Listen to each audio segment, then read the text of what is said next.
No maid ever lasted in the billionaire's mansion. Not because the work was hard, but because of the new wife's silent, cutting cruelty. Her smile never reached her eyes, especially when the maid's skin wasn't the same shade as hers. They all left within weeks, broken and humiliated. But then came Rosa, a quiet, determined woman who'd faced worse in her life than I see. Stares and whispered insults.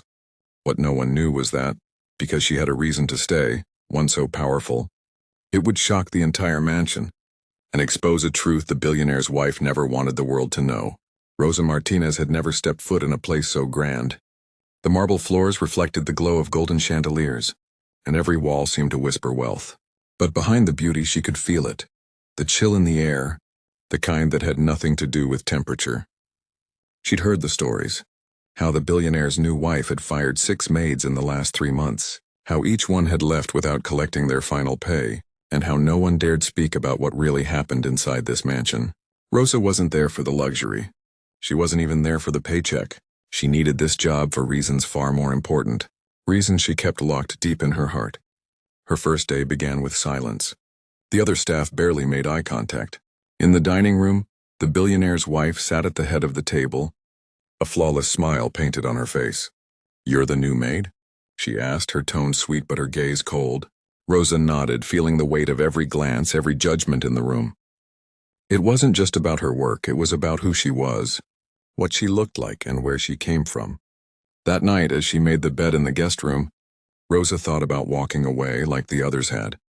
But she tightened her grip on the blanket. She wasn't going anywhere, not until she uncovered the truth, and did what she had come here to do.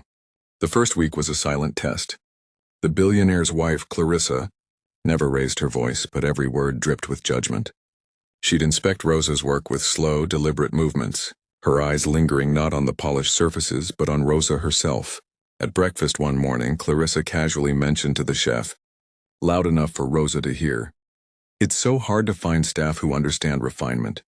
People from certain backgrounds don't seem to have the same standards." The room went still. Rosa kept wiping the counter, her hands steady, though her chest burned. The other maids avoided her. Some whispered in the laundry room, warning her to keep her head down. "You won't last," one said without looking at her. "No one does." Rosa only smiled faintly and went back to folding. She had no intention of leaving, not yet. Then came the dinner party. Dozens of wealthy guests filled the mansion, laughter echoing through the marble halls. Rosa moved quietly among them, refilling glasses and clearing plates. But in the main hallway, she overheard 2 guests speaking in hushed tones. "I heard she's firing the maid before the month ends," one said. "Of course she is," the other replied. "She can't stand, well, you know." The sentence trailed off, but Rosa knew exactly what they meant. Later that night, as she collected coats in the foyer, Clarissa approached her. "Be careful in this house," she said softly, her lips curling into something that wasn't quite a smile. "People have expectations." It wasn't just hostility. There was something else in Clarissa's voice. A warning? A threat or fear? The next morning, Rosa found a sealed envelope slipped under her door. Inside was a single photograph, an old black and white picture of a young woman standing in front of the mansion. On the back, in shaky handwriting, were the words, "She tried to fight back." For the first time, Rosa's hands trembled. Whoever this woman was, she hadn't just been a maid, she'd been part of something bigger, something dangerous. And now Rosa was beginning to realize she was walking the same path. It happened late on a stormy Friday night.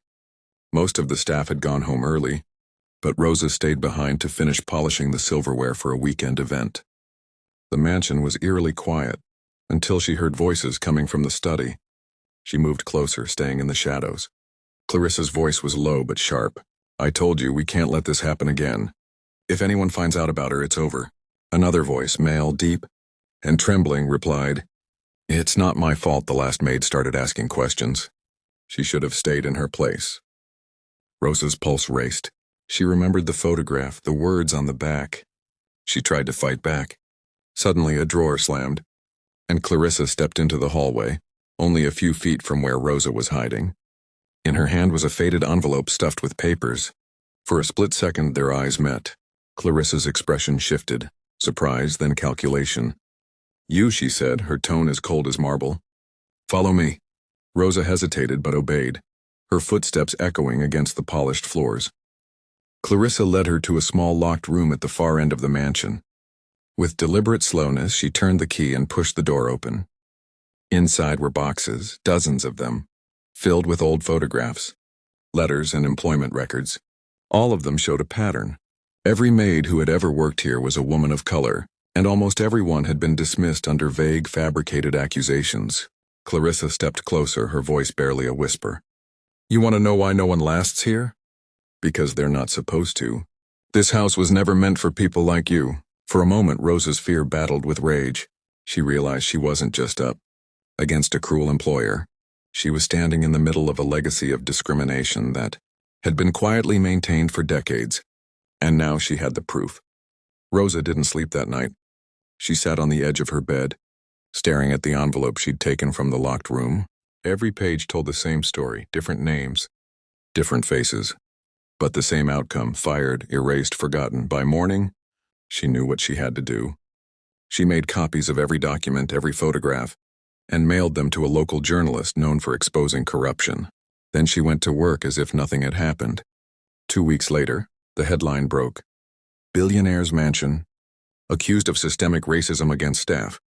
The article was everywhere, online, on TV, even whispered about in the town's coffee shops. Clarissa tried to fire Rosa on the spot, but it was too late. Investigators were already at the door. The mansion's gates, once symbols of power, now felt like prison bars closing in on its owners. Rosa walked away that day, not because she'd been beaten, but because she had won. Her proof had not only ended a long pattern of injustice, but also given a voice to the women who had been silenced for decades. As she stepped outside, the autumn wind brushed her face. She thought about the woman in the photograph, the one who had tried to fight back. Rosa wished she could tell her, "We did it." They'll never forget now. This wasn't just her story. It was the story of every person told they didn't belong, every worker treated as if their worth was tied to the color of their skin. And for those still living in silence, she left a question hanging in the air. When it's your turn to stand up, will you?